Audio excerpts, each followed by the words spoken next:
Now, as Secretariat goes, and he doesn't even want to go in the gate, let alone not lean against the back of it. With 3 horses in, I'm going to give this to Chic Anderson, who called the race for you. Our native now into the gate. We're waiting for Durkin. He's in and now moving into the starting gate. We're about ready to go as a Compilation will complete the field on the outside. They're all in. They all seem to be standing well. Sham straightens up a little. Secretariat bobs his head. We're still looking, and they're off.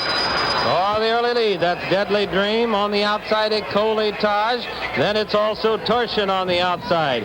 They're coming by us. It's a Compilation getting it, and he's still moving away by about 2.5 as they pass the stands. Settling into second, Durkin. Sham has good position, third on the rail. It's another 3 lengths back, Deadly Dream. Then our native and Secretariat is last again as they move into the first turn. They're into the turn. A Compilation has it by 2 lengths. Durkin second by a length, and then Sham third.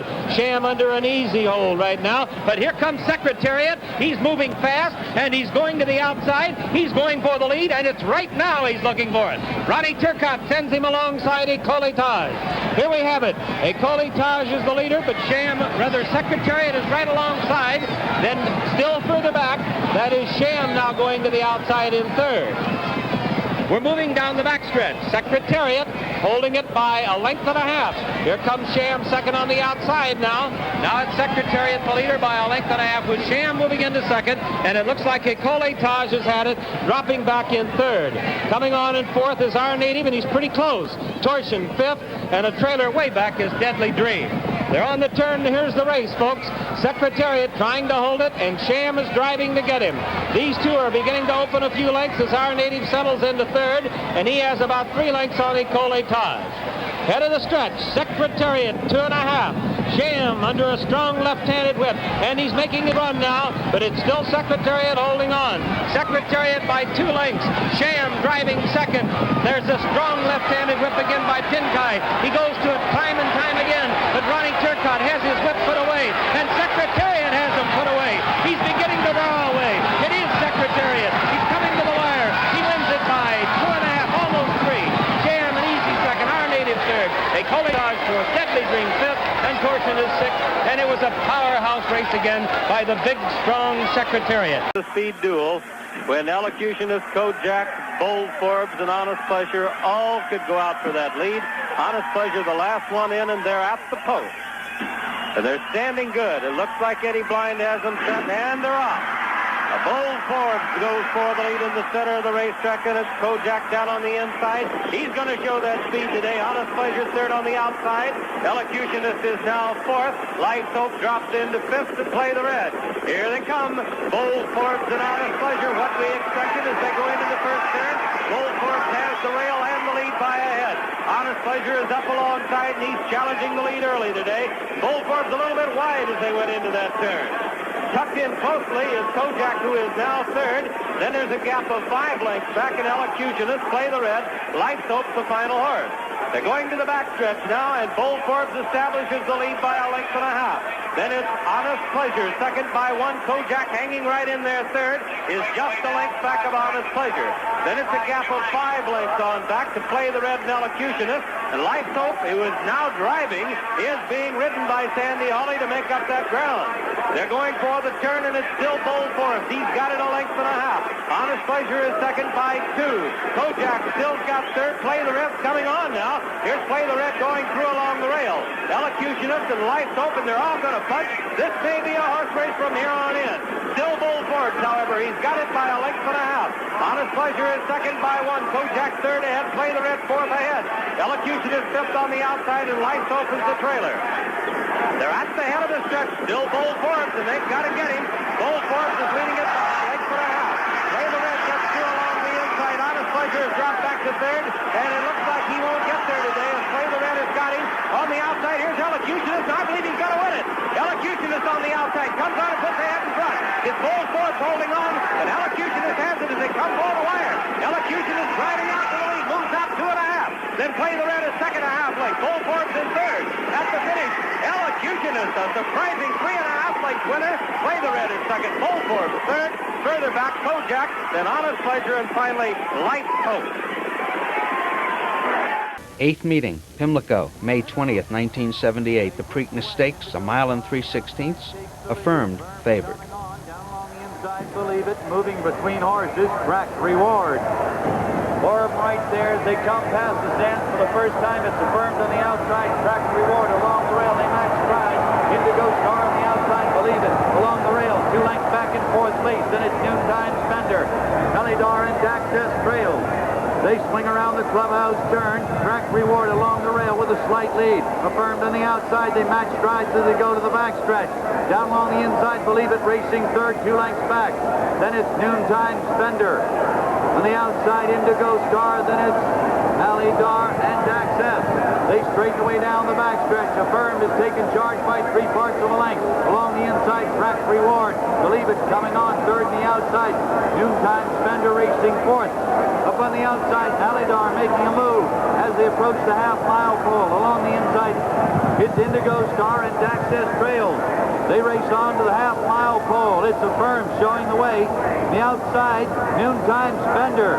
Right there, Believe It in third place. Alidar races up on the outside. They've got 3/8 of a mile to run.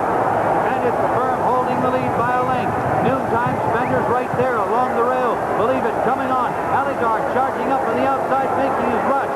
They come to the top of the stretch. Affirmed has the lead by a half a length. Alidar's on the outside. Along the rail, Believe It. They're into the stretch. 3/16 of a mile to go. Affirmed holds that lead. Alidar up on the outside to join the leaders. They come on down to the 8th pole. It's Alidar on the outside. Affirmed along the rail. Inside the 8th pole, it's Affirmed holding a slight lead. Alidar's charging at him. Coming on to the 16th pole. It's Affirmed. Alidar on the outside. They come on down to the finish. Affirmed and Alidar. Affirmed first, Alidar second. You know, Charlie, when they talk about, they say a fast track will favor easy goer. I think it might put it another way. A fast track is more to easy goers' liking, but it's not the case that Sunday Silence does not like a fast track. He just likes an off track as well as a fast track. He just is superior on and off track, but today they all have a dry racetrack to race over. Okay, as they're about to go into the starting gate, let's go to the #1 race caller of them all, Dave Johnson. Hawkster, whose late speed will probably be showing in the stretches in. There's Easy Goer, who is now at 3-5, second in the Kentucky Derby, trying to make amends. Let's watch him load. And pulverizing with Alan Stacy, who will probably try and get the lead right out of the gate. Awe-inspiring was scratched. That's why there's no number 4. Here's the 5-horse Rock Point with Chris Hamlet.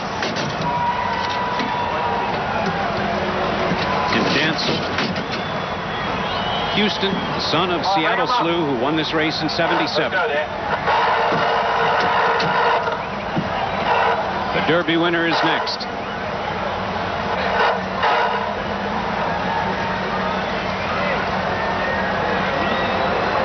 One back on the outside, everybody relax. Just Northern Wolf, the Roan colt. We're ready to go, all in line. And pulverizing quickly jumps to the lead. Houston on the outside in second. Dancel between them third. Northern Wolf on the outside is fourth. And Sunday Silence is right there and now fourth, moving up between horses. Passing the stands for the first time. Northern Wolf takes the lead by a head. Houston with Cordero on the inside, saving ground in second. Pulverizing has dropped back to be third. Then on the outside, it's Sunday Silence fourth. Easy Goer on the outside is fifth at this point, 3.5 lengths off the lead. Larry Snyder with Dancel at the rail is next. Then comes Rock Point, and 3 lengths back to the trailer Hawkster, who is 15 lengths off the leader, who is now Houston as they move on to the backstretch. The first quarter in 23 2/5 seconds. It's fast, but not that fast. Down the backstretch, Houston with Cordero leading the pack by 3 lengths. Northern Wolf is second, and now the Kentucky Derby winner. On the outside, Sunday Silence takes second, and here comes Easy Goer with a quick move on the outside with Pat Day. Going down the backstretch, it's Houston in front by a head. Easy Goer, the favorite, up to challenge. Sunday Silence between horses in tight quarters there. Back into third, Dancel is fourth, Northern Wolf fifth. Rock Point on the outside, sixth. Pulverizing has had it. He's back to seventh, and Hawkster hasn't started to run. Midway on the turn, Dancel on the outside to the front. On the outside, here comes Sunday Silence to challenge. Now their heads apart. Sunday Silence with Pat Valenzuela takes the lead at the quarter pole. Easy Goer back into second position. Dancel coming on third in the stretch. On the outside, it's Sunday Silence. On the inside, Easy Goer. And down the stretch they come. On the outside, it's Sunday Silence. Easy Goer with Pat Day. Back to challenge. Heads apart. Easy Goer on the inside with a slight lead. On the outside, Sunday Silence. The rest of them far back. Here's the finish of the Preakness. Sunday Silence and Easy Goer. Photo finish. Noses apart. I can't tell. But on the outside, Sunday Silence with Pat Valenzuela. He's waving his whip like he thinks he won it. The time, 1:53 and 4/5 seconds. A dramatic photo finish. Either Sunday Silence on the outside, the winner of the Derby, who will try to make it 2 steps to the Triple Crown, or Easy Goer at the rail with Pat Day. What a finish! Dave, we have seen the race that everybody wanted to see here today. 2 magnificent colts battling out head-to-head, nose-to-nose, down the stretch. Who won it? If I had to make a guess, I would say Sunday Silence on the outside, but hold all your tickets because that is a pure guess. There's Pat Valenzuela. He did wave his whip. Charlie Whittingham isn't sure. No, I don't think he's sure. Wants to be. But it's going to be a little bit of a wait till the photo. There's Shug McGahee.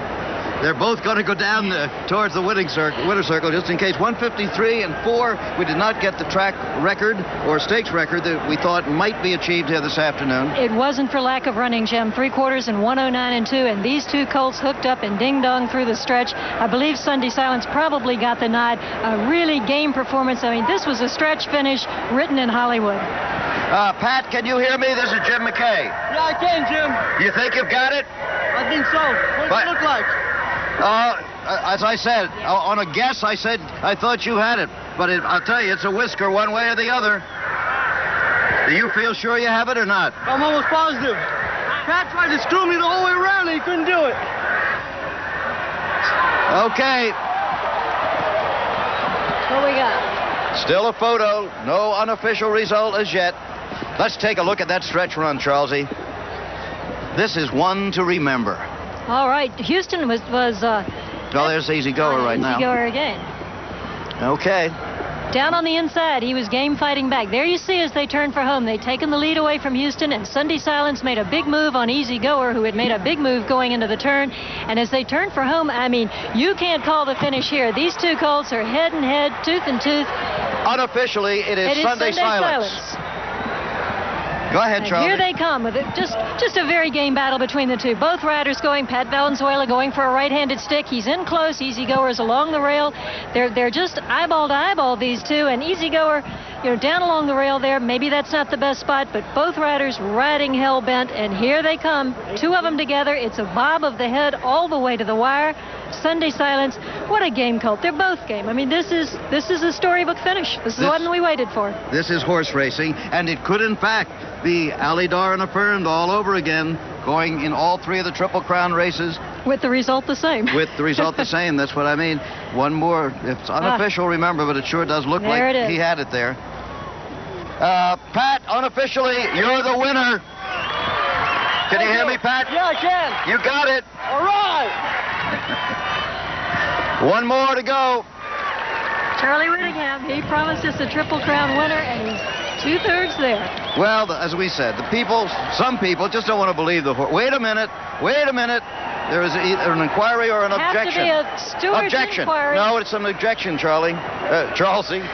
It's an objection on the board, not an inquiry. Pat Day is claiming a foul in the stretch run. This is the steward's room where they'll look very carefully at these pictures, and this is why we continue to say unofficial.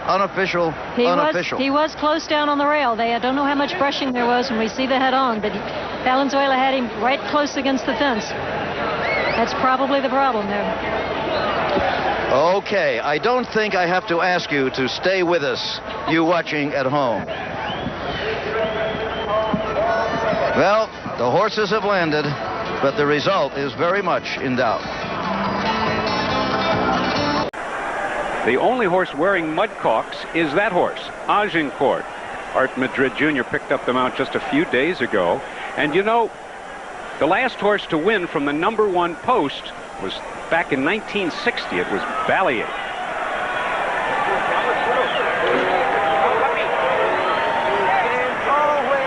The favorites have done very well in the Preakness. 60 out of 116, 51%. Also understand that Careful Gesture is wearing mud talks. Here's Technology. We'll see how he behaves in the gate. Conte de Savoia. And here's Pine Bluff. And we have a camera inside this starting gate, looking there at Chris McCarron. Big Sur, whose daddy, Alydar, was second in the Preakness, so he'll try and make amends. Mike Smith trying to guide the big colt into the gate. Wayne Lucas trains both Big Sur and Dance Floor. 7-2 favorite is Pine Bluff. They've already spent 48 seconds in the gate, the early ones. This is a lot of time for the horses who are moving into the gate early. And number 5, Big Sur, is acting up. A bad gate horse. Looks like it's going to take 3 or 4 assistant starters to move him into line. And Mike Smith does a little urging on his own. Over a minute already. Here's Careful Gesture with Bobby Lester. My Luck runs north with the leading rider here at the local track, Edgar Prado. Here's Casual Eyes. He just shows up and runs hard. The Derby winner, Lil E.T. Smile on Pat Day's face. The only gelding in the field is Dash for Dottie. Here's Fortune's Gone with the green blinkers. Let's take a look at Alley Deed with Craig Perret. Well behaved, lightly raced, well regarded. Almost 2 minutes for the horses who've been waiting. Technology seems to be okay. Speakerphone. And Dance Floor, the 14th load. All 3-year-olds all carry 126 pounds. And they're off. And the Derby winner, Lily T, broke cleanly and sharply, but on the inside, Big Sur shows the early foot. Out the middle of the racetrack, Speakerphone along with Alley Deed. Those 3 across the track early. Then behind them, Dance Floor with Fortune's Gone. Past the stands for the first time, and it's Speakerphone taking them into the clubhouse turn in front by 2. Big Sur on the inside second. Alley Deed on the outside moves up a bit. And Big Sur's back into third. Dance Floor is 4th at this point, 2.5 off the leaders. Then Casual Eyes. Technology along the inside is 6th at this point. Fortune's Gone is 7th. Pine Bluff in good position, 8th. Lily T, the Derby winner, 9th at this point. Conte de Savoia is 10th. Then Agincourt, Careful Gesture. On the outside, Dash for Dottie, and My Luck runs north, 14th and last. The half is 46-1. And Speakerphone on the local track continues to show the way by 2. Alley Deed is in 2nd position. Big Sur along the inside, right there, 3rd. Then between horses, Technology. Now Dance Floor with a quick move. And Pine Bluff is moving up on the outside. Now he's 5th. Casual Eyes back to 6th. The Derby winner, Lily T, is 7th. Around the far turn, Alley Deed takes the lead. Dance Floor on the outside. Pine Bluff is in gear. Speakerphone dropping back after early quick traction. Coming now to the quarter pole. Alley Deed leads it. On the outside, here comes Dance Floor to challenge. Middle of the racetrack, Pine Bluff is charging up to the leader. And down the stretch they come. At the rail, Alley Deed. Pine Bluff on the outside.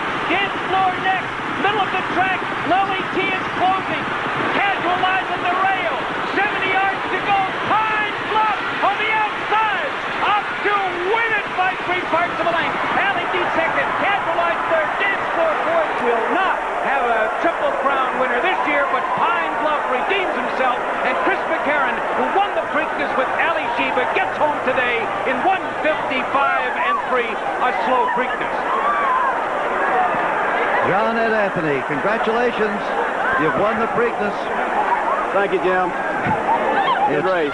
Good horse ran a good race. He sure had a good race. Tell Tom Bohannon our congratulations, too. And there is Pine Bluff, the horse that Craig Perret took off. Jockeys do make mistakes, and they make them, it seems, rather frequently. Chris McCarron coming back to win the Preakness again. He won, of course, with Ali Sheba. We'll take a look at the fractions here in a moment. There you see 23 and a fifth, Charlesy, 46 and a fifth, 110 and 4, 136 and 155 and 3. So what'd you think of the race?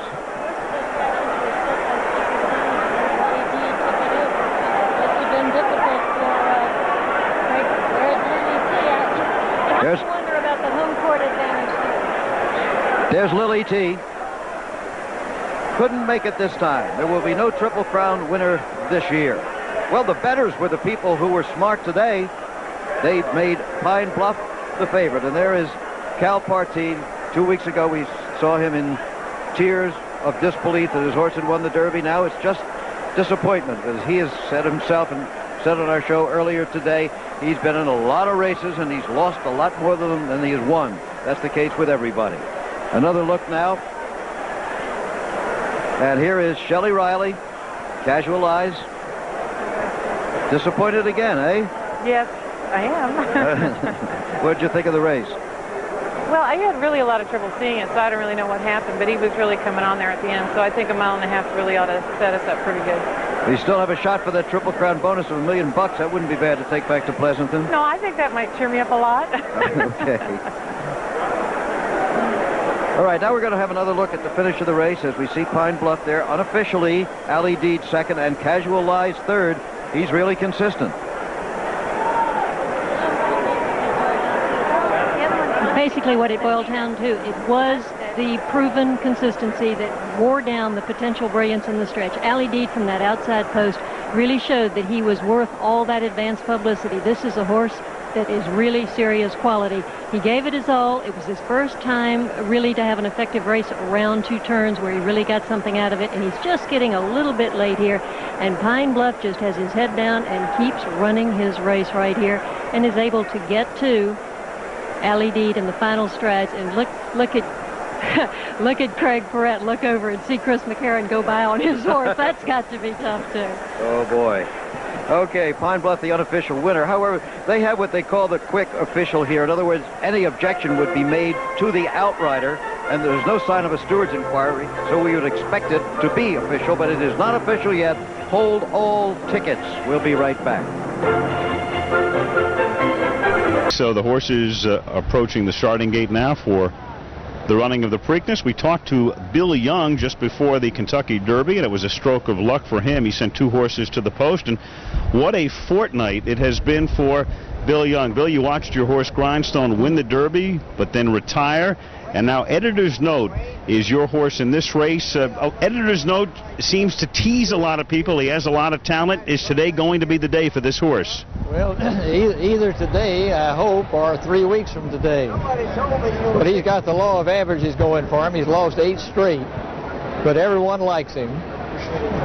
Are you as confident in him today as you were in Grindstone 2 weeks ago? Just hopeful, not confident. Okay, well that's you're very honest, and you've been around long enough to understand the difference between honesty and confidence. Good luck to you. Thank you very much. Okay, Bob Baffert is the trainer of Cavalier, who's the favorite. An emotional 2 weeks for Bob as well. Bob, what do you think of your chances? How do you assess your opportunity today? Well, I just hope he runs like an 8-5 favorite. I said to your husband, maybe you should. Well, right now he is the favorite, and he has dropped at 8-5, so you're keeping your eye on the board. Where do you want to see your horse positioned early in the race, Bob? Well, I leave all that up to Chris. I have a lot of confidence in Chris, so I'm just, what I'm doing, every time I give him instructions, he never listens to me anyway, so he's got the green light here, so he knows what to do. What's it like for you, a guy who trained quarter horses for all those years? You haven't been training thoroughbreds that long. Your first experience at Triple Crown races? It's an unbelievable experience. It's something I'll never forget, and it's just, not only is it emotional, but it's just something that is just, it's just a feeling that you can't put a price on. Okay, Bob Baffert, good luck to you. A look at Barbara Walter, one of the co-owners of Cavalier. Wayne Lucas assessing his 3 horses. Editor's Note, Prince of Thieves, and Victory Speech. The favorite Cavalier at 8-5. The horse is approaching the starting gate, and here's Dave Johnson. And historically, what's been good in the Preakness? Well, horses who have raced in the Kentucky Derby, stalkers and closers, and favorites.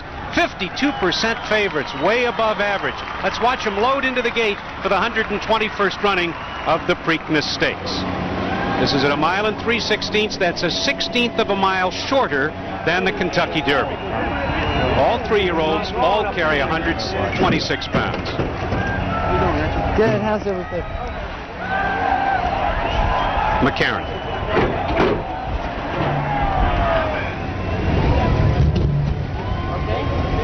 Yeah, that's fine. That's perfect. In contention.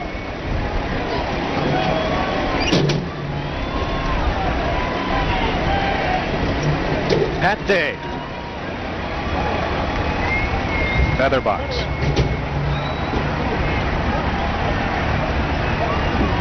Mixed count is in. Bailey. Prince of Thief. It's the other horse that's funny about his head.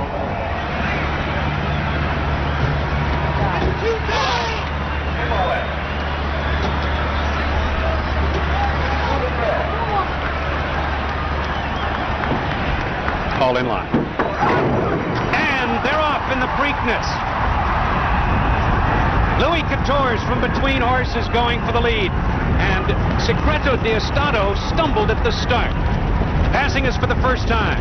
Louis Quatorze on the outside leads it. Victory Speech along the inside second. Middle of the track. Skip Away is racing in third position. Featherbox between horses in tight quarters fourth. Prince of Thieves on the outside fifth. Cavanier, the favorite, is sixth and saving ground on the inside rail. Tours Big Red on the outside. Allied Forces is next. Then a gap of two. Secreto de Estado has recovered and is fourth from last. Mixed Count is next. On the inside, it's in contention. Editor's Note is 12th and last as they race down the backstretch. It's 17 lengths from front to back. Louis Quatorze with Pat Day shows the way by 2. And here comes Skip Away charging up into the second spot as Victory Speech drops back, and Bailey has Prince of Thieves on the move. Prince of Thieves on the outside fourth, just 2.5 from the lead.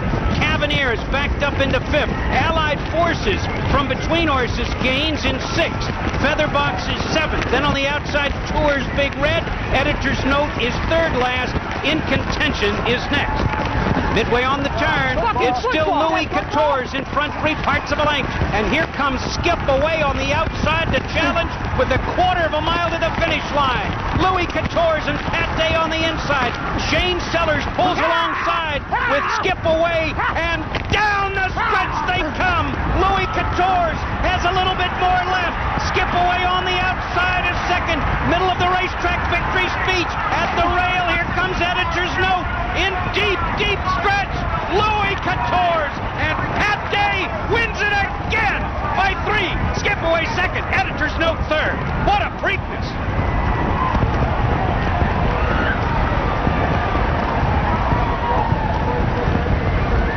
(1:53.2). That ties the fastest time ever for this race. Nick Zito, the trainer, after a dismal and an inexplicable 16th place finish in the Kentucky Derby, he gets to go to the winner's circle now, and Pat Day, who rode Timber Country and Tabasco Cat and Summer Squall and Tank's Prospect to win this one, now has it for the 5th time.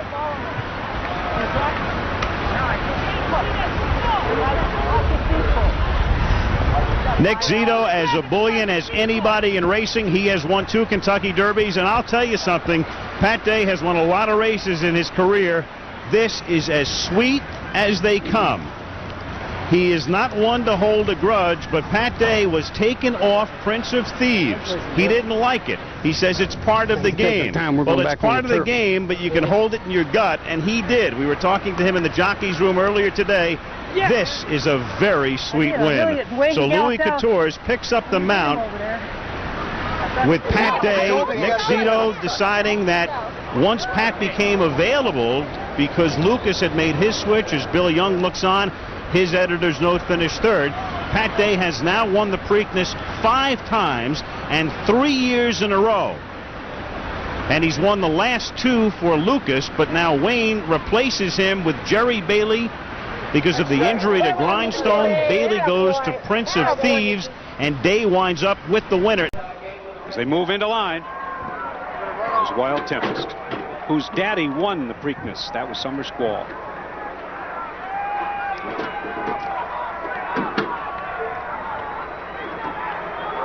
Freehouse, Kent DeSormo aboard. They call this horse Rubberneck because he's always looking around, but he looks pretty still in the starting gate.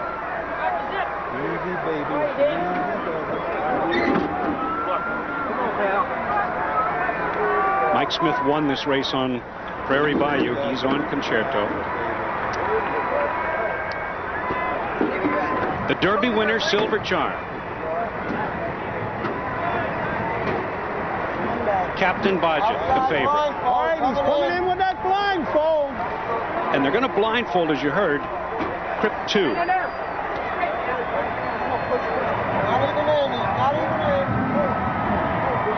Chucky Lopez, the rider.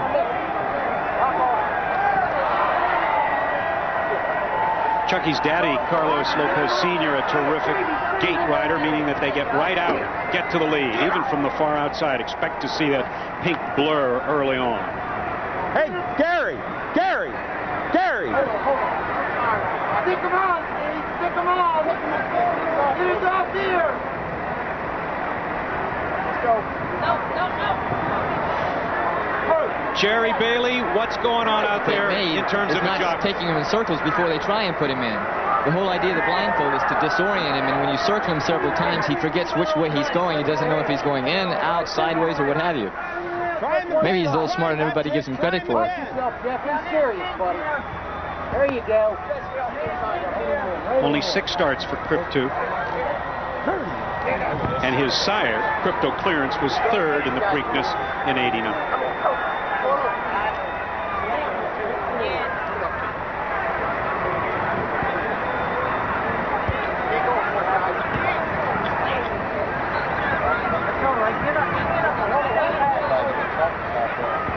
High percentage of favorites have won this race. 52%, 26 of them wire to wire. Take it off. Jerry, if you're in the gate, what are you thinking when another horse has a problem like this? You're probably thinking, what in the heck is this horse doing in this race? But what can you do about it? That's the question. There's nothing you can do about it. You try and keep your horse as relaxed as possible and just hope for the best. This is going to be a long ordeal. Mile and 3/16, which is a 16th of a mile shorter than the Kentucky Derby. The stretch here at Pimlico is 82.5 feet shorter than the stretch at Churchill Downs. Not much time for the late runners. There's almost 3 minutes of hang time, those horses who were early on in the gate.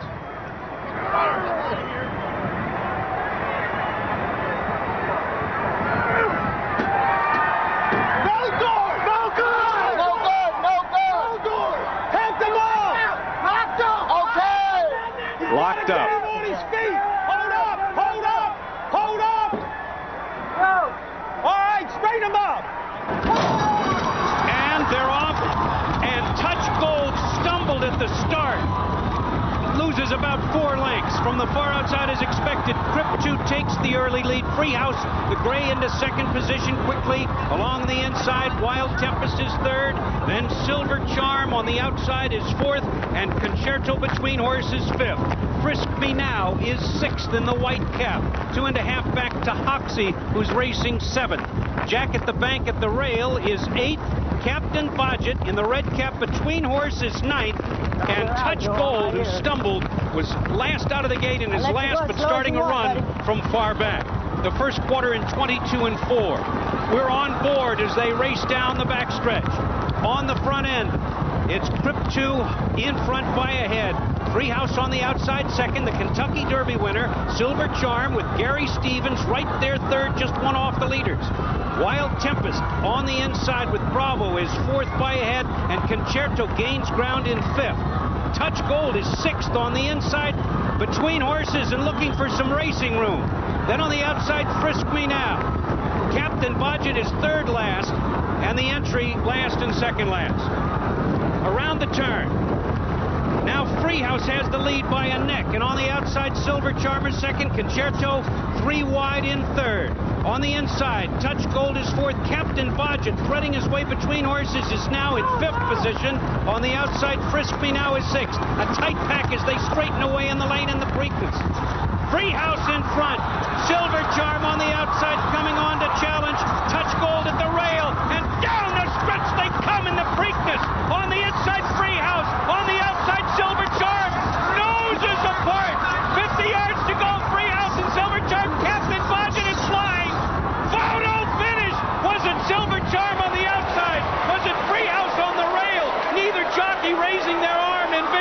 It's a photo finish, noses apart. What a finish. Freehouse on the inside, the gray. Silver Charm on the outside with Captain Bodge at third, only a whisker away. There's the Kentucky Derby winner. Did he make it 2 out of 3? We'll just have to wait for the photo. The Preakness, its 122nd running, is the closest in its history. Al? Dave, everybody thought that it was too good to be true to have a repeat of Louisville and make it even better here in Baltimore, but in fact, that was a lot better than Louisville. We don't even know who the winner was. I'm sitting here with Jerry Bailey, and as we look down from our vantage point with the naked eye, what did you think? I thought Silver Charm got the bob, and when I say bob, I mean whoever's head is down the lowest. I think his stride caught on the wire the best. So you think it was Silver Charm? Here's the reaction of the connections. Now you're looking at the officials looking at the stewards looking at the photo. It looked like the 6 on the slow-mo in here, Judge. And we're going to go back and take a look at the stretch run. A marvelous race, so reminiscent of 1989. We talked about the Wide World Classic, the stirring stretch duel. This another stirring stretch duel, and also featuring Captain Bodge coming up as well, but he finished clearly third. Here it is. Jerry thinks the nose bob at the end, Freehouse on the inside, Silver Charm getting his nose down as they come to the wire. And I think you're right. Yeah. It looked like maybe half a head, in fact, for Silver Charm. So we'll wait for it to become official, if indeed it is official, for the first time since 1989. And there it is. At least it's not official, but there are the results of the photo right now. And Bob Lewis on the right and Bob Baffert on the left. If this holds up, and there's no reason to believe it won't, will go to New York. And for the first time in 8 years, there is a chance that a horse will win the Triple Crown, something a horse has not done since 1978, the great duels between Affirmed and Alydar, with Affirmed winning all 3. So Freehouse with Kent DeSormo had the lead in this stretch, took the lead away from Trip 2 about halfway through the race and couldn't hold on. But these two horses dueling all spring long in California, and then dueling in Kentucky, and then dueling here again in Maryland. And today it is Silver Charm, the $85,000 purchase, who wins it. 154 and 4 is the time. And he goes off at odds of 9-2, and we go to Leslie Visser. Leslie. Well, this is the happiest group, and we have another one. Oh, Sherry Baffert's going to be joining us. Sherry Baffert, congratulations to all of you. First to the Lewises. You've been together 50 years. This has to be one of the greatest years. What are your emotions? Oh, I can't believe what's happened. Oh, what a great 50th anniversary. Oh, it is. Bob, what did you think coming down the stretch? Oh, hey, we didn't even think of ourselves. Do you know what's just happened? We're going for the Triple Crown. Bob Baffert, Silver Charm, and the thoroughbred industry has risen to the very top. Yes. Bobby, can you stand much more of this? Well, I promised my kids they're all going to New York, so they're all happy. They're all going to go see New York. Well, congratulations to all of you. They have silver, maybe on their way to gold. Al? Congratulations. And the horses are ready to load this field of 10 for the 123rd running of the Preakness Stakes. And for the call of the race, Dave Johnson. You might think there would be an advantage to having a fresh horse, but think about this. The last 14 winners of the Preakness all came out of the Kentucky Derby. Let's see what happens here. They're moving into line.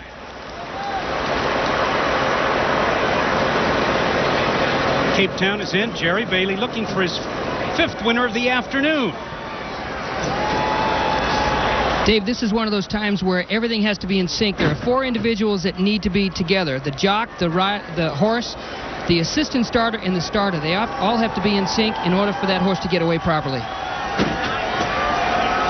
Hot Wells, Edgar Prado. There's Patrick Byrne, the trainer of Black Cash. Got one back. That's all right, Brucey. Try him like the Kentucky Derby winner, real quiet. Back him up. There we go. All in line. And they're off. off in the Preakness, and Hotwell stumbled at the start, but recovers quickly. On the outside, Silver's Prospect to the front. Vaquero with the white blinkers is right there and now emerges with a short lead.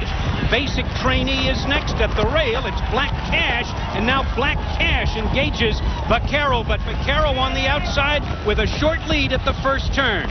Black Cash stalking the leader now. Basic Trainee on the outside, and the blue cap is third. Cape Town in good position in fourth. Followed on the outside by Silver's Prospect, now fifth. Classic Cat is sixth. Between horses, Victory Gallop is seventh. A lot closer today, but right alongside is the Derby winner, Real Quiet. Then a gap of 4 lengths, Hot Wells and Spartan Cat. 23 2/5 seconds for the first quarter.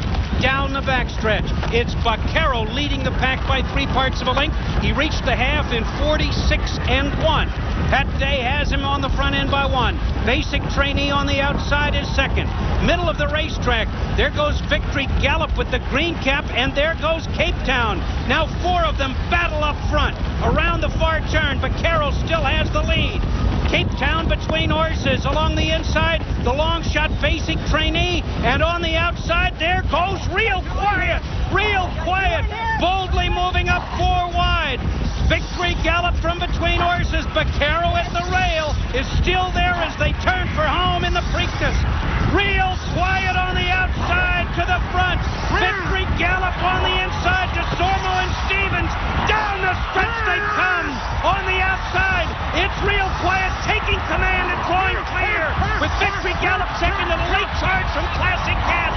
But here we come to the finish, and it's going to be Real Quiet, the Derby winner, gets the Preakness, and it's Victory Gallop second, followed by Classic Cat third. The same finish as the Derby. Deja vu. Kent DeSormo gets the victory after 2 weeks ago getting the Preakness. After getting the Preakness today after 2 weeks ago. And Bob Baffert, who won the Derby and the Preakness last year, has done it again. And Real Quiet becomes the 27th horse to win the Derby and the Preakness. Elliott Walden again second place today in a classic. There's his horse, Victory Gallop. So he makes this trip again to the winner's circle, Bob Baffert. And we mentioned at the top, this race very often serves as a validation. How good is the Kentucky Derby winner? And there was some doubt about Real Quiet. He wasn't a particularly fast Derby. And you could look at him and criticize the race itself and say that it was a very slow last quarter and all of the rest. But when push comes to shove, in 21 days, if this horse stays healthy, we are looking at a Triple Crown possibility at Belmont Park in New York as Real Quiet wins the Preakness. This was a horse purchased for $17,000. So it is really the ultimate dream come true, because you all know about horses and the fact you can spend $500,000 or $1 million and sometimes even $2 million for great bloodstock. And then occasionally you go to a sale, as did Bob Baffert, and you pick one out for $17,000. And he wins the Kentucky Derby, he wins the Preakness, and in 3 weeks we'll find out if we have the first Triple Crown winner since 1978, when a firm swept the Derby, the Preakness, and the Belmont. Let's go to the far turn right now as we have Chris McCarron and Dave Johnson here, and we'll pick it up as the horse begins to make his move here, Chris. And yes, Al. There's the eventual winner. Right there, moving up on the outside, as Vaquero had the lead, but there is Real Quiet on the outside. I thought it might have been a little bit of a premature, Dave, because they made such a bold move leaving the half-mile pole together, Victory Gallop and Real Quiet. It looked to me like it was premature. And then when Real Quiet's ears went up, that means the horse usually is a very good indication that the horse has a lot of gas left in the tank. So when Kent reached and spanked him left-handed, he really responded just like he did in the Kentucky Derby. He's finishing very well. Now Kent's looking back for competition and can't see anybody. And he may have moved him, Chris, at the same relative place that he did in the Derby, because he started him a little early in Louisville as well. That's correct, and I'm sure he was moving because Gary was moving on Victory Gallop. He was going to keep that tough horse in his sights. Al, this is a horse that nobody in his early career thought that he was a great horse. He only won 2 of his first 12 races, but you have to be very good to win the Derby and the Preakness. The reaction of Kent DeSormo, a coming of age in Louisville 2 weeks ago, and now complete validation for him as he takes this horse without the great bloodlines and takes him to the winner's circle. And for Bob Baffert now and Mike Pegram, their reaction. Bob's got that lucky tie on. And he'll have it on at Belmont Park 3 weeks from today as well. There's no doubt about that. And in the interim, Kent DeSormo will go back and run at Hollywood Park and then come back to New York. And we'll see if we have our first Triple Crown winner in 20 years.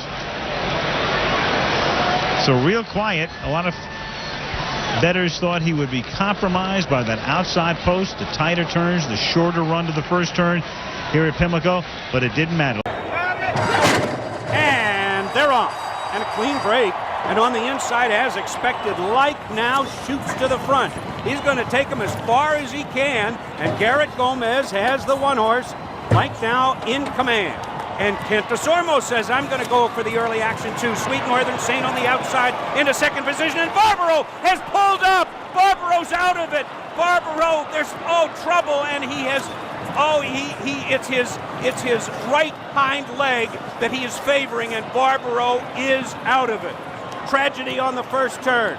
Okay, they go to the clubhouse, they round the clubhouse turn, head to the backstretch, Like now in front. Sweet Northern Saint is second, and that's Bernardini racing third, and now Brother Derek on the outside is fourth, followed by Diabolical, who's fifth, a break of 6 lengths. Then comes Platinum Couple, followed by on the inside, Hemingway's Keys, and then it's Greeley's Legacy. And as we said, Barbaro has pulled up on the first turn. The rider is off, and of course, the veterinarians are rushing to Barbaro right now. But as they continue down the backstretch, after a half of 46 3/5 seconds, not particularly fast, it is still Like now in front. But here comes Sweet Northern Saint and Kent DeSormo on the outside to challenge. It is Like now in front by a head. Now Sweet Northern Saint quickly, boldly takes command, and Bernardini, the horse with only 3 races under his belt, is flying on the outside. At the quarter pole, 3 of them across the track. Sweet Northern Saint pokes ahead in front, but Bernardini on the outside has something to say,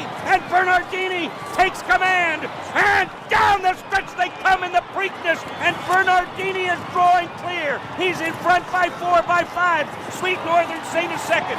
Tom Albatroni said this was the best horse he ever saw, and here he comes under the wire to destroy the field of the Preakness. Bernardini by 5. Sweet Northern Saint second, and Hemingway's Key was up to be third as a long shot.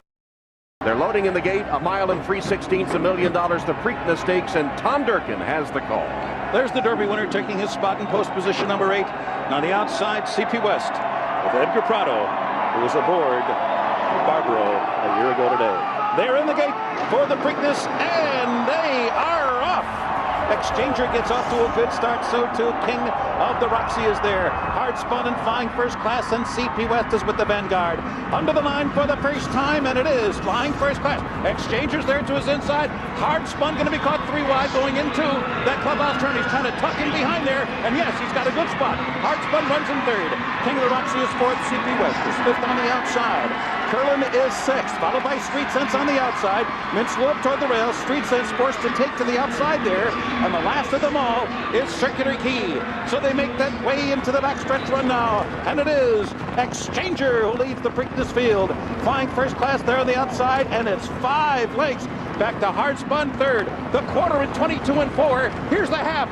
45 3/5 seconds. Gut-wrenching fractions here. Up the backstretch run. 5 furlongs to go. Exchanger shortly. And there goes Hard Spun. Hard Spun makes an early and aggressive move for the lead. And now he's in front as the field moves into the far turn.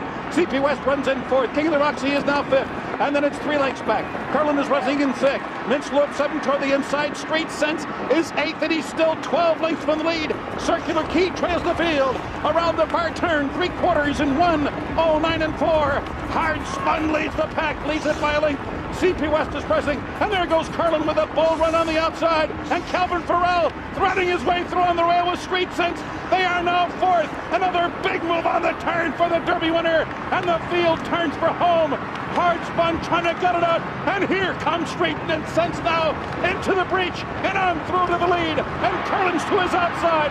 Street Sense in front at the 8th pole. Curlin giving his all. A length and a half behind. And farther back, Hard Sense spun is third. Coming out to the finish. Street Sense. Here comes Curlin. Curlin surging. Street Sense in deep water. Too close to call.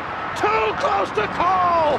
A race of the whip from Robbie Alvarado. He thinks Curlin has defeated Street Sense in the shadow of the wire. It was very, very close. And the final time equaling the fastest Preakness ever, 1:53.2. Who won the race? Carl Nafsker doesn't know. Jim Taffel doesn't know. Robbie Alvarado thought he did. He raised his whip. The two former Cajun jockeys, the buddies who were hanging out together in the jockeys room earlier, coming to the line right together. Curlin gaining with every stride, and maybe in the last jump he got there to win it. That's a freeze frame. That mirror that you can see is kind of blurry, but it is the official finish, and you hear the crowd roar as they take a look at the replay as well. Here are the final strides as Curlin on the outside and Street Sense on the inside, tooth and nail to the wire. The connections of Curlin celebrating. They think they have won it. And they say yes. Now, unofficially, it is Curlin, the winner of the Preakness. The Padua Stable, Sadiq Sanan celebrating there with the Midnight Cry Stable folks, Shirley Cunningham Jr. The race is named for his grandfather, a freed slave who fought for the Union. So it is Robbie Alvarado, who took a spill earlier, who celebrates now, and Donna is there.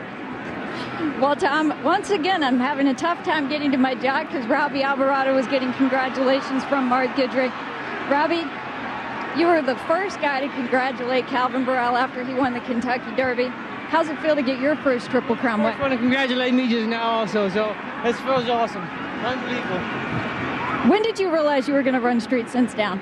Well, actually, I would Curlin didn't negotiate the sharp turns too well here, unfortunately, but Street Sense ran underneath me, turning for home, and Curlin just dug in. What a very talented horse here, Donna. Very talented.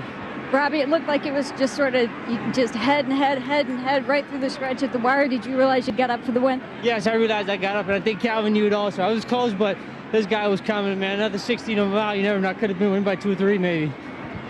Robbie, this horse had an experience gaining trip in the Kentucky Derby, and sometimes that'll take a lot of energy out of a horse. But Steve Asmussen decided to run him back. Obviously, he didn't think that was the case. Do you think the race in the Derby helped him to win this race here today? It was tremendous help for him. I felt I had a different horse from the first quarter of a mile to the last quarter of a mile. He grew up in the race. I mean, the first part he acted like a 2-year-old, the last part he's like a 5-year-old. When he stumbled out of the gate, were you worried? No, not worried, because my intention was to jump on him a little bit, get him in the race more. I found myself comfortable. When I seen Horace Spun move up the backside a bit, that was my target. I knew Calvin would be coming, so and then Calvin just drug him to the wire after that. So when he stumbled out of the gate, you immediately had to go to Plan B? Yeah, Plan B, and jump on him a little bit more. Plan B worked. Congratulations, Robbie. Tom, it looks like this Triple Crown is setting up for the Cajun contention. It is indeed, as Robbie Alvarado gets his first Preakness win. Ditto for trainer Steve Asmussen. This horse, Curlin, you'll remember, came to the Derby undefeated, was the second betting choice at 5-1, just a dime over the 490-1 odds of Street Sense. And Robbie Alvarado, who we wondered if he'd be able to ride in the Preakness after he, on Einstein, had to jump off to avoid a fallen horse in front of him. Calvin Burrell meeting the media as he was just nipped at the wire by Curlin. The owners, Midnight Cry Stable, Padua Stable, Stone Street Stable, George Bolton, they bought this horse for $3.5 million following his debut win. And here he takes the Preakness, and I guess the Derby, Gary, was a learning experience for Curlin. He'd never faced adversity. He'd won his 3 races by a total of 28.5 lengths. I see Bob Newmeyer with Calvin Burrell. I'll get your answer in a minute. Bob?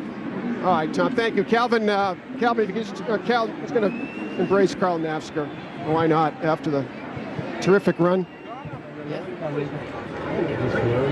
No. He just got outran. He just got out the last bit of it. That's all. The last 40 yards, Well, he gets that lead. He backs out just a hair on it. Yeah. That's it. Thank you. All right, Calvin, you can turn around. Thank you, sir. Tell us about your trip today. Had a good trip. I mean, no excuses, none whatsoever. This when he made the lead, he kind of, the crowd, and he kind of went to pulling up a little bit about the last 40 yards with me, you know. But I can't take nothing away from the winner because I went by the winner. I thought I was home free, and he just come back and got me, you know, just like at Kingland.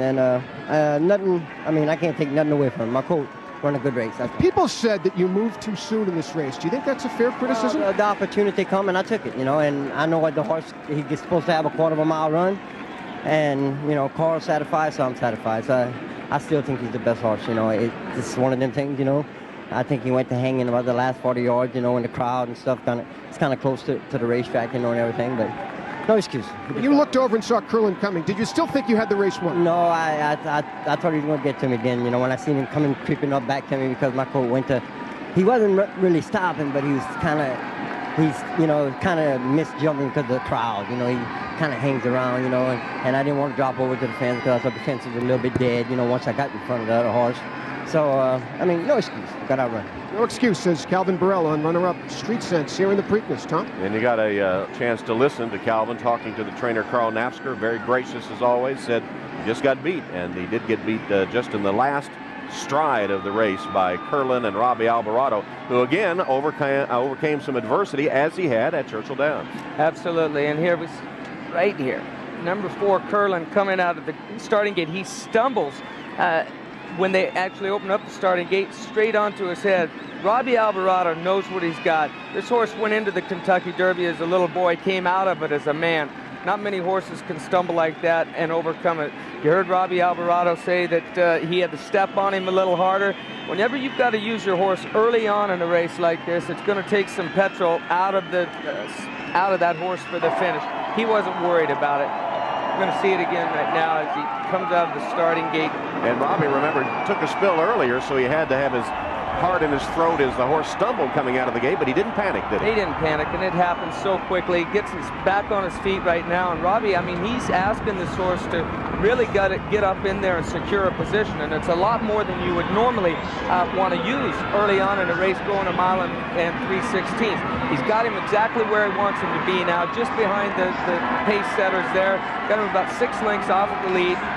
They're keeping Burrell off the rail, too. Did you see that? They're keeping Calvin off of the rail a little bit there early on, and you heard Calvin say he was worried about the inside being a little bit heavier, and he didn't exactly want to be down on the rail there. We talked about that earlier today.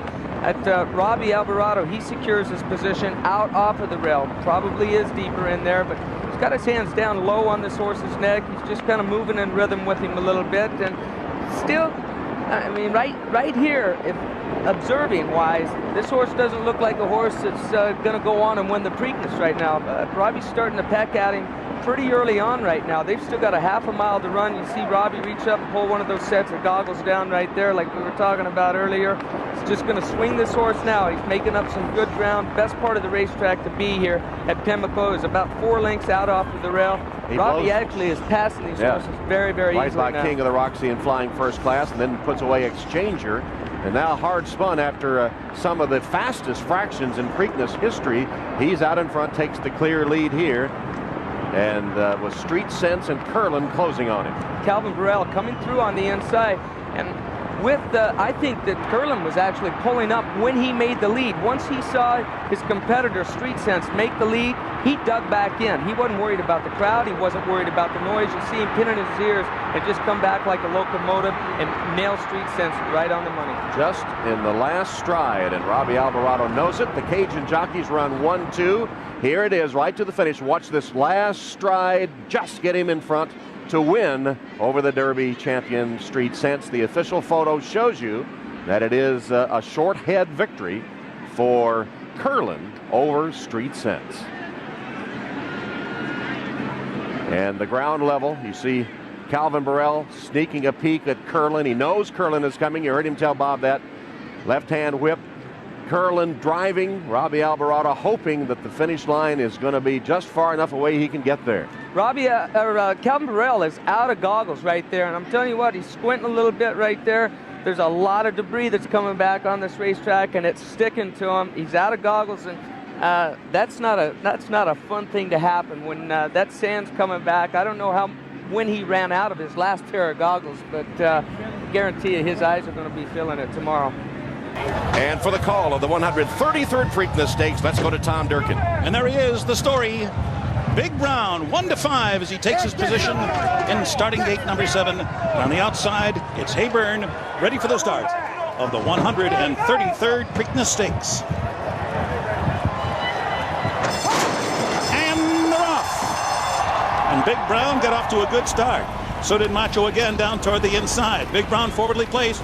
Macho again is there. On the far outside, here's Riley Tucker. And Riley Tucker's going to be the early leader. Hayburn with some early speed today. And Gallego, he's way out there. Big Brown has been guided to the rail. He's running along in 4th now. Then Steeple 5th. Giant Moon 6th on the outside. Macho again broke well, but he's now back running in 7th. Kentucky Bear is 8th on the outside. Race Car Rhapsody is 9th toward the rail. And that's Ichabod Crane, 10th down toward the inside, followed by Yankee Bravo. And the last of them all is Trace Barachos. This is a very unusual spot for him. He's usually in front at this point. The opening quarter goes 23 2/5 seconds as they whip around that first turn here at Pimlico and move down the backstretch. The half was a sensible 46 4. And so it's Gallego on top. Riley Tucker runs along in 2nd. And Big Brown, he's just loping along now. 3rd as they approach that half-mile pole. Hayburn runs along now in 4th. And down toward the inside, Steeple is 5th. Room at the rail for Kentucky Bear, and he moves now. A decisive move for Kentucky Bear going into the far turn. And Giant Moon, around the far turn they go. 3/4 up in 1, 10 2. And Big Brown looms on the outside as they round the far turn. Riley Tucker has come away with a narrow lead. Gallego fights on. Big Brown right there on the outside. Just in behind them, Kentucky Bear down toward the inside. Race Car Rhapsody and Hayburn, and they turn for home in the Preakness. And Big Brown has seized the lead, and he is pulling away. Big Brown's doing it again. He is disappearing from the field. He's in front by 5. And then it's Race Car Rhapsody, and on the outside, Macho again, and just cruising into the line. Cat DeSorbo looked in the rearview mirror, nobody was there. He waltzes home to win the Preakness. No one's ever been close to Big Brown. Macho again finished in 2nd. Ichabod Crane was 3rd. So there he is, Big Brown, and it's now on to Belmont and the elusive Triple Crown. They're off in the Preakness. And it's Mr. Z who's out the best. American Pharoah on the inside thunders on through now. And American Pharoah will be tested early by Mr. Z as they come by us the first time. And Dortmund has taken off the pace. He's 4 lengths off the lead. Then Firing Line, Divining Rod, Bodhisattva, and Danzig Moon on the inside. Taylor Berg trails the field as American Pharoah tries to shake away in the slop over Mr. Z through a flashy opening quarter mile in 22 4/5 seconds. And Dortmund is running in 3rd position. He's 5 lengths off the lead. Then Divining Rod, Bodhisattva. Firing Line's farther back than we thought he would be here. Firing Line is about 8 lengths off the lead, just ahead of Danzig Moon. And Tale of Verve is at the back of the field. Up the backstretch. And the Kentucky Derby winner is the leader. American Pharoah has run a half-mile in 46 2/5 seconds. And he's going along quicker than he did in the Kentucky Derby. He's in front by 2.5 lengths. Mr. Z is 2nd, and Dortmund is closer now. And he's moving up on the outside. And now American Pharoah's lead is down to a half a length. Mr. Z is 2nd, moving for the turn. Dortmund is caught wide in 3rd. Firing Line, not firing yet. In fact, he's dropping back. He is not going on today. American Pharoah is the leader as the field rounds the far turn. Dortmund is on the outside, running in 2nd position, and Divining Rod is right there. Mr. Z is next, and the others are far behind, and they're coming to the top of the stretch. 3/4 in 1:11 2, and they're into the stretch in the slop at Pimlico, and American Pharoah has pulled away to a 2.5 length lead over Divining Rod. And then it's Dortmund. Tale of Verve, a huge long shot, is making a move on the far outside, but American Pharoah is all by himself.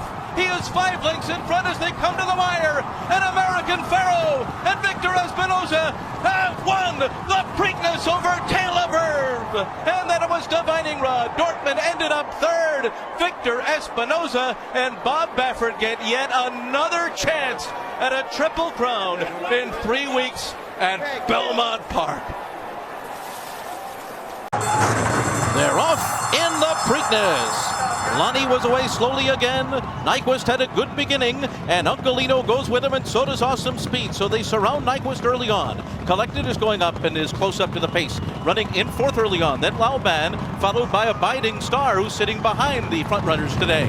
And then it's Stradivari. Exaggerator is a good 13 lengths off of Nyquist, who's head and head up front with Uncolino going into that turn. Then Fellowship, and at the back of the field are Cherry Wine and Lauban. The pace is very fast, a 22 and 1 opening quarter mile, so Nyquist is forced to work early here. He's got Lauban on his inside, and Awesome Speed is running in third just behind the leaders. Then Collected, followed by Stradivari toward the inside, who's about 4 lengths off the lead. Lauban is next. Now Exaggerator is down on the inside. Kent DeSormo has him about 6 lengths off the lead, and Nyquist is up front.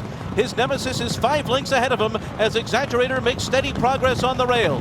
Up front, it is Uncolino who continues to cling to Nyquist. Nyquist with a head in front, and on their outside, Awesome Speed. And there's Exaggerator. He's so much closer today after a 46 2/2 mile, and they move for the far turn. Uncolino has been pressuring Nyquist the whole way. Awesome Speed is third, Collected fourth, Stradivari, and Exaggerator is right on the rail, and he's 2 lengths off the lead, and Uncolino continues to battle Nyquist on the far turn. Exaggerator and Stradivari are both in contention, and now Mario Gutierrez is asking Nyquist for his run, and they're into the stretch, and it's Nyquist in front. His adversary Exaggerator got a jump on him, and he's gone by to take the lead as they come to the 8th pole. It is Exaggerator in front. Now Nyquist switches back to the outside. Exaggerator down to the 16th pole. The gutty Nyquist is coming at him in second, and then Stradivari followed by Cherry Wine. But Exaggerator has turned the tables. He has won the Preakness Stakes. It was very close for second. Nyquist and Cherry Wine were right together, and then it was Laub on the outside, Lonnie, followed by Stradivari, and the final time was 1 minute 58.31 seconds. It was Exaggerator's day today. Well, the 5th time was the charm for Exaggerator. He had been 0 for 4 against Nyquist today. He hands the favorite his first career defeat, as you see the Nyquist team. As Exaggerator, Kent DeSormo was so confident. Keith DeSormo had confidence in his horse as well. A victory to the brothers, the 2 brothers from Louisiana, who started their professional careers at the racetrack in Maryland, and they come back to Maryland in triumph to take the Preakness Stakes. It was shocking that Exaggerator was so much closer than he normally is. Classic Empire is in. The 2 of them side by side at the gate as Conquest Mo Money comes up to the outside stall, comes forward and in, all in line and ready for the start. They're off in the Preakness. Always Dreaming broke very well. Classic Empire is out with him on the outside, and the 2 of them are 1-2 early on, and they're going to go at it from the beginning. And then it's Cloud Computing away, running in third on the inside, and they're followed by Term of Art, who's close up to the pace in fourth as they pass the finish line for the first time. Always Dreaming is in front. Classic Empire taking the fight to him through that first quarter mile in 23.16 seconds. So the pace is fast, but they're not flying early on. Cloud Computing is 2 lengths off of these pace setters. Term of Art is next. Conquest Mo Money a bit farther back than we expected in 5th. Then Gunnavera to the inside. He's closer today. Then back to Henson Senior Investment Multiplier. And looking at Lee, the Derby runner-up, is last in the Preakness as they head up the backstretch. And there they are. Always Dreaming in Classic Empire. 46.81 was the half. That's a little slower than the Kentucky Derby. They're a half length apart up the backstretch. And then it's Cloud Computing and Term of Art together 3rd and 4th. Conquest Mo Money is 5th. Mike Smith has Gunnavera down on the inside, 5 lengths off the lead, moving for the far turn. The 2 of them have been together since the gates opened, and now their noses apart. 3/4, 1:11 flat. Always Dreaming in Classic Empire. Classic Empire has taken the lead here. Midway on the far turn, he has taken over. Always Dreaming is put to a drive by John Velasquez, and he's not giving his best right now. Cloud Computing is third to the outside, and they're into the stretch, and it's Classic Empire turning for home with a 2.5 length lead. Cloud Computing has moved into second. Always Dreaming has dropped back through the field. They're coming into the final furlong. Classic Empire, here's Cloud Computing going for the upset. Classic Empire digs in. Cloud Computing draws alongside. They come to the finish together. Noses apart. Cloud Computing has defeated Classic Empire and the Preakness. Senior Investment was third, and Always Dreaming finished near the rear of the field. So it is Javier Castellano getting the Preakness with Cloud Computing just over Classic Empire in the Preakness Stakes. To justify loads, so set with the call of the 143rd Preakness Stakes. Here's Larry Collmus. Thank you, Mike. I'm looking at the shot that you are, so we'll see what happens here as Bravazzo goes in. They're all in line. We're ready for the start. They're off in the Preakness. Justify appeared to come out cleanly with Good Magic. Quip on the inside with early speed too. And Bravazzo is close and in the mix as they race out of the fog and bias for the first time. And it is indeed Justify who emerges up top. But Good Magic is closer today. Bravazzo is running along in third. Quip is fourth. Diamond King is fifth. Then Sporting Chance. Tenfold on the outside and Lone Sailor's the last of them all as Justify is taken on by Good Magic through a 23.11 opening quarter mile. So Good Magic trying to get the jump on Justify here. They're head in head as they make their way to the backstretch. And Bravazzo is running along in third. Quip is fourth toward the inside. Diamond King follows in fifth. Then comes Tenfold, Sporting Chance, and Lone Sailor the last of them all as they continue their way up the backstretch. 47.19, a reasonable half mile here in the Preakness Stakes, but it is in fact Good Magic on the inside of Justify, and their noses apart on the lead. So they're going at each other, although the pace is not all that fast. And Bravazzo is 3 lengths off of them. Quip is down toward the inside. Tenfold, Diamond King, and then on the inside is Lone Sailor. So they make their way into the turn. Good Magic on the inside of Justify. The two of them are right together, and they've run 3/4 of a mile in 1 minute 11.42 seconds as they round the far turn in the fog at Pimlico. And Good Magic on the inside's got a head in front. Mike Smith goes to a ride on Justify. They are nose to nose. Justify now sticks a neck in front. He's going to try to put away Good Magic, and they're into the stretch. And Mike Smith goes to the whip on Justify. Tenfold is closing in with Bravazzo on the outside as the field comes into the final furlong. It is Justify in front. Good Magic on the outside. Tenfold. Bravazzo. Justify. He's unstoppable. He won the Preakness. Bravazzo was second. Tenfold was third. Good Magic was fourth. And a final time of 1 minute 55 and 4/5 seconds. Not even the fog could stop him. And the Triple Crown hopes will be alive 3 weeks from today in New York. Through the fog, Justify. Exhilarating race. Battling Good Magic. Holding off Bravazzo and the other Chargers. And Justify wins the 143rd Preakness Stakes. Field of 13 that are all in line. We're ready for the start. Improbable restless in the starting gate. Mike Smith and Improbable settling down. They're off in the Preakness, and the maiden Bodie Express lost the jockey at the start. Unseated John Velasquez right out of the gate. So Warriors Charge will go out to the early lead as they come through the stretch for the first time. Market King is away running in second. Another Twist of Fate is third on the outside, and behind them is the Maryland horse, Always Mining. War of Will is fifth and down on the inside. And then it's Win, Win, Win. There's a break of another 2 back to Improbable, who's racing about 7 lengths off the lead early on. Then Bourbon War, followed by Owendale and Signalman to the outside, and the loose horse is running in behind them. The 2 trailers are Ever Fast and Laughing Fox. 22.5 was a swift opening quarter mile as they head on to the backstretch where Warriors Charge leads the way. Market King is second, and then it's another Twist of Fate third on the outside. And they complete this first half mile in the Preakness in 46.16 seconds. Tyler Gaffalione has War of Will fourth at the rail and 4 lengths off the lead. A similar trip to the Kentucky Derby right behind the pacemaker. And then comes Always Mining to the outside. Improbable is racing in between horses with 4.5 lengths to make up. And then it's Win, Win, Win, and Owendale and Signalman is down on the inside. So they make their way around the far turn. Warriors Charge continues to lead the way. Another twist of fate pressing on the outside.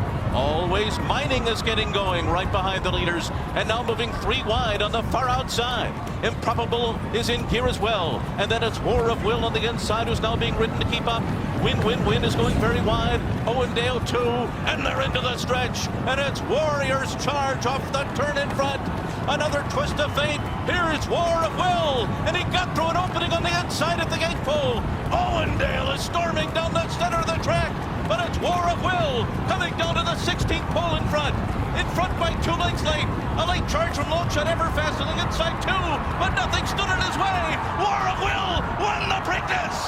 And then it was Everfast in a photo with Owendale, followed by Warriors Charge, and a final time of 1 minute 54.15 seconds. Today was the day for War of Will.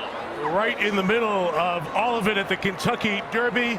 A close second when Maximum Security veered, but nothing in the path of War of Will for Mark Casse, the trainer, Tyler Gaffalione, the jockey, and Gary Barber, the owner. They all pick up their first Triple Crown win.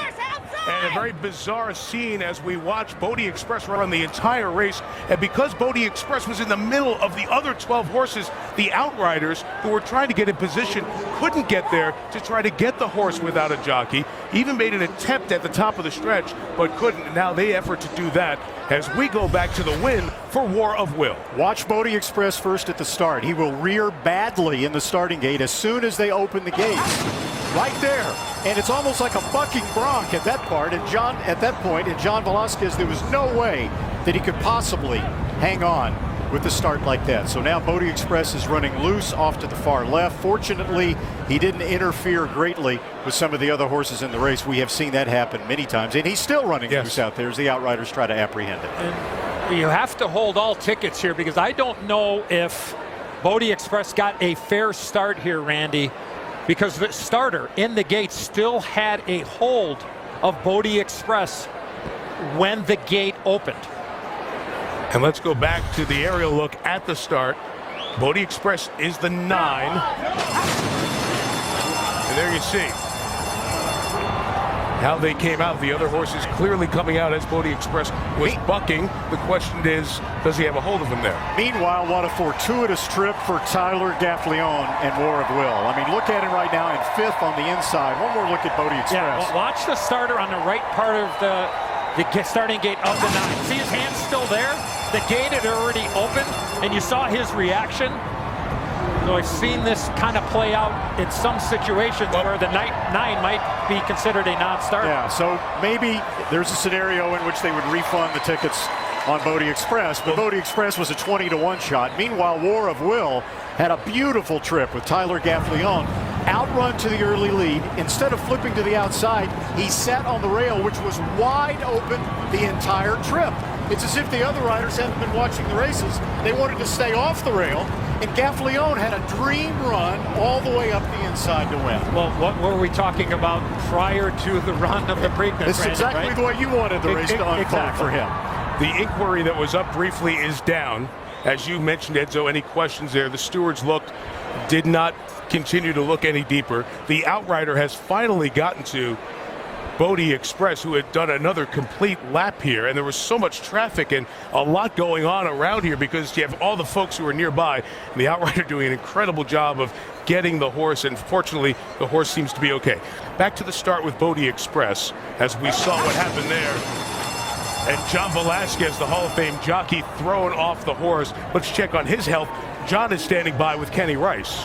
All right, thanks, Mike. John, tell me what happened out there with Bodie Express. He was just not behaving good in the gate. He was not sending really well. He got me against Will in the gate, and obviously when the doors open, I was kind of off right from the start, and I kind of jumped sideways, and I had my feet out of the iron, so I lost my balance, and I went off.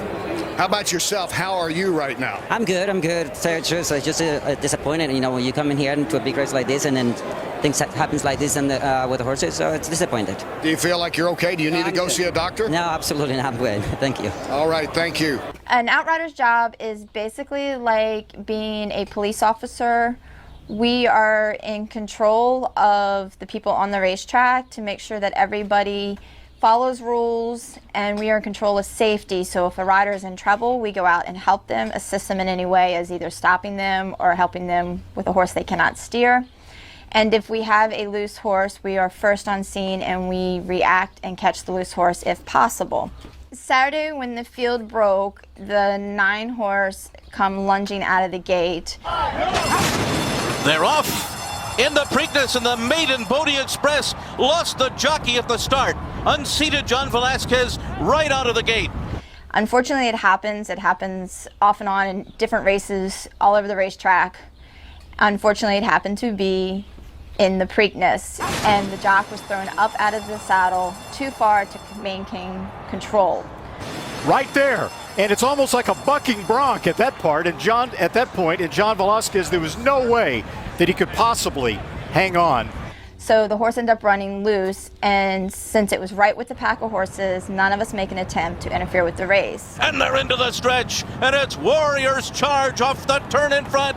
Another twist of fate. Here's War of Will. You're going for it, and he ducked to the left up behind other horses and kind of sprinted forward, and I was like, okay, he wants to play games. Well, if I go to grab him and he makes a U-turn, he can run into the horses head on, or he could dive towards another rider and get them hurt. So it was just, I went, it didn't look like it was going to pan out right, so I pull out.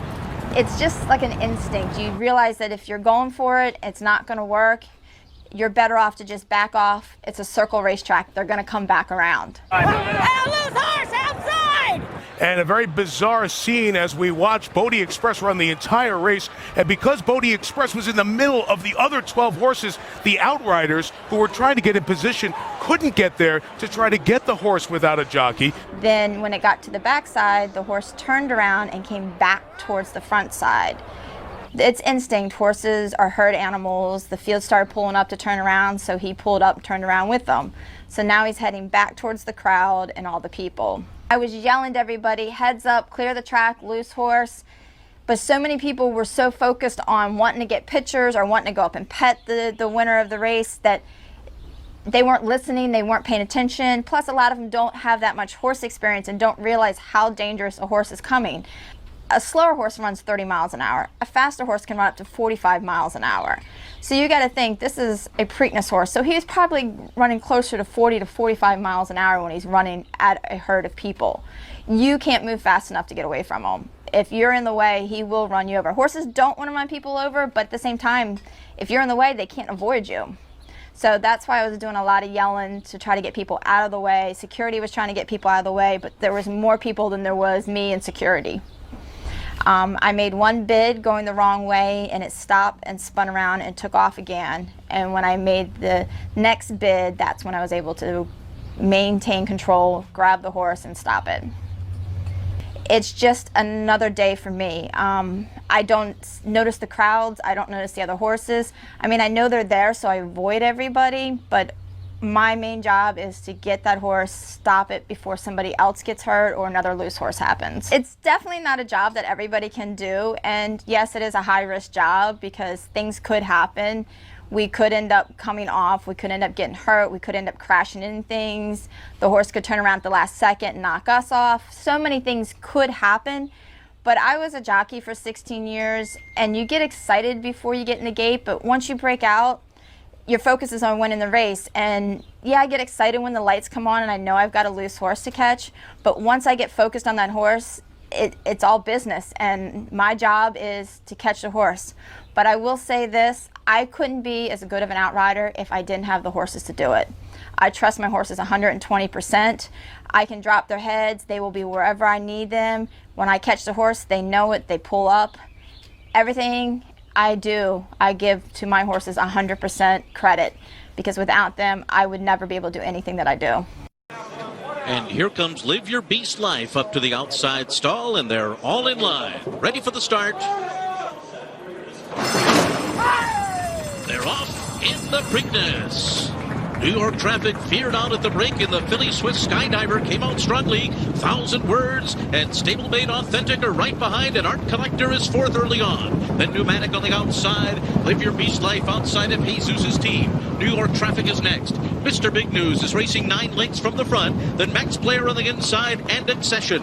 So Bob Baffert's horses are 1-2 into that first turn. 1,000 Words is leading Authentic by a half a length. The opening quarter mile was slow, 24.48 seconds. Pneumatic is third to the outside, while going 3 wide on that turn. Saving all the ground on the rail is Swiss Skydiver. Art Collector is between those two, racing just 3 lengths off the lead as Authentic sticks his neck in front of the backstretch, taking over from 1,000 Words now. Pneumatic and Art Collector right there in contention. Swiss Skydiver is 5th. And then New York Traffic on the outside. Jesus' team, Mr. Big News. Max Player sent through on the inside. Live Your Beast Life and Accession. 47.65 was the half mile. And an early move now. Swiss Skydiver come through on the inside of Authentic, and the two of them are now matching strides as they race for the far turn. The fillies in front, Swiss Skydiver by a neck. Authentic on the outside second. Pneumatic is third. Art Collector is coming under pressure. He has to do better. After that, in 5th position comes Jesus' team. 3/4 up in 111.24, and they're into the stretch, and it's Swiss Skydiver, the filly, and the Kentucky Derby winner Authentic. They are nose to nose as they arrive at the final furlong. Swiss Skydiver digs in at the rail. Authentic on the outside. These two putting on a show. The Derby winner and the filly. Swiss Skydiver inside. Authentic outside. They're nose to nose all the way to the wire, and it is going to be a photo finish. Was it the filly? Swiss Skydiver, I think she did it. Authentic was with her on the wire in the Preakness Stakes. The final time was 1:53.1. We're ready for the start. They're off in the Preakness, and Medina Spirit broke very well again today, and so did Midnight Bourbon. And so the two of them are right together in Concert Tour is third on their outside as they race by us the first time. A very headstrong Francisco de Ina is next, then Crowded Trade. Risk taking in behind them. Ram on the inside of Rombauer, and then Unbridled Honor, and the early trailer is Keep Me in Mind as the Derby winner Medina Spirit leads them through this first quarter mile and into the clubhouse turn. That first quarter was 23 3/5 seconds, and the lead is just a half a length. On the outside, Midnight Bourbon continues to press the pace in second as they go to the backstretch. These two are 1-2. Then on the inside comes Crowded Trade, and on the far outside, Concert Tour is 2.5 lengths behind as they continue through this half mile in 46.93 seconds. So Medina Spirit's the leader. He's off the rail though, and Francisco de Ina has slipped through on the inside. The horse from Japan is only a neck back. Midnight Bourbon is next, and then Rombauer, who's close up, and on his outside comes Concert Tour. So they make their way around the far turn. Medina Spirit and John Velasquez have the lead as Arad Ortiz and Midnight Bourbon continue to press 3/4 in 1:10.97 seconds. Francisco de Ina starts to retreat. Rombauer grabs third. Concert Tour comes up on the far outside, but he's not keeping up at this stage. Midnight Bourbon grabs the lead from Medina Spirit, and they're stride for stride, and they're into the stretch. Medina Spirit fights on the outside. Midnight Bourbon. Rombauer is rolling up to them, coming by the 8th pole. It is now Rombauer storming to the front, taking over from Midnight Bourbon. Medina Spirit has dropped back. Keep Me in Mind is 4th. Rombauer and Flavian Pratt win the Preakness, pulling away by 4 on the wire. Midnight Bourbon was 2nd. Medina Spirit has to settle for 3rd. Keep Me in Mind was 4th. The final time, 1:53 3/5 seconds. In a surprise, the 11-1 Rombauer, just 2 wins from his first 6 starts, gets Flavian Pratt a second Triple Crown win, but it's the first time he's been the jockey on a horse that crossed the line first in a Triple Crown race. He was on Country House, the horse that was elevated when Maximum Security was disqualified in 2019. His trainer, Mike McCarthy, wins the Preakness for the first time in his Triple Crown debut. Medina Spirit had the lead from the start, ran out of gas as the race went on, finishing 3rd in this race with Midnight Bourbon finishing 2nd. But it is Rombauer winning the 146th Preakness. They're off in the Preakness. Early voting, as expected, has early speed and Armagnac too. It's these two out to the front. Skippy Longstocking on the far outside. Simplification down toward the rail. Fenwick is in between those two. Then comes Creative Minister toward the inside. Happy Jack is next. Epicenter taken well off the pace by Joel Rosario. They are second last early, leading the filly Secret Oath, who's last of them all, as they race for that first turn. The pace is not all that fast. 24.32 seconds for that opening quarter mile. And it's the longest shot of the race in front. Armagnac is the leader as they make their way to the backstretch. Early voting taken to the outside. Now a length back, running in second by 2. Simplification tracks in third. Happy Jack fourth to the outside.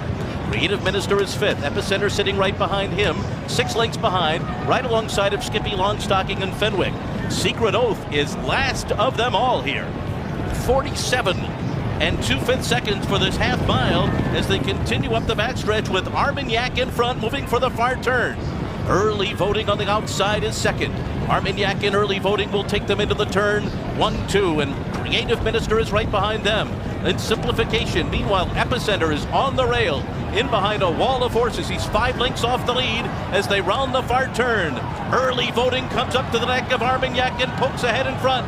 Secret Oath has made her run now, and here she comes from the back of the pack. She has stormed up into third. Creative Minister fourth. Epicenter cuts the corner in fifth, and they're into the stretch. And it's early voting who comes into the final furlong with a 3-length lead. Secret Oath is second. Epicenter is on the rail. Behind them, Creative Minister. Then it's Armagnac. It is early voting reaching for the wire. Epicenter closing on the inside. Early voting, Epicenter. Early voting comes inside and wins it. He wins the Preakness by a length and a half. Epicenter was second, and then comes Creative Minister in third. Simplification was fourth. Early voting was weaving in and out there toward the finish, but he wins the Preakness in 1:54 and 2/5 seconds. We're all in line. We are ready for the start. They're off in the Preakness. It was a very good start for National Treasure today. Mage came out pretty well. In fact, he's going to be close. There goes Coffee with Cristo, moving up on the outside. Blazing Sevens away, running in third. Mage closer to the pace today. He's 3 lengths off the lead with 1 lap to go. Red Route 1 is next, and then Perform. And late running long shot, Chase the Chaos, chases National Treasure into that first turn.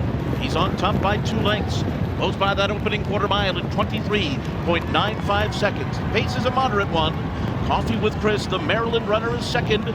Then Blazing Sevens on the outside. Javier Castellano finds a cozy spot with the Kentucky Derby winner Mage. They're 4 lengths off the lead entering the backstretch. Route 1 is right to the inside. Then comes Perform and Chase the Chaos. The half mile, a pedestrian one, was 48.92 seconds. Advantage National Treasure, who heads up the backstretch 3/4 of a length ahead. Coffee with Chris is second. Red Route 1 has made a move on the inside. Blazing Sevens is 3 wide. Mage is right behind them. He's still 3 lengths behind with a half mile left. Then Perform and Chase the Chaos. Around the far turn, National Treasure is the leader. Javier Castellano has now taken Mage to the outside. He's moved up into third as Blazing Sevens takes on front-running National Treasure coming toward the top of the stretch. National Treasure off the turn in front. Blazing Sevens alongside. Mage is 2.5 lengths behind them. Red Route 1 cuts the corner, and they're into the stretch. National Treasure taken on by Blazing Sevens. Mage wanders inside. Still work to do with him. National Treasure digging in.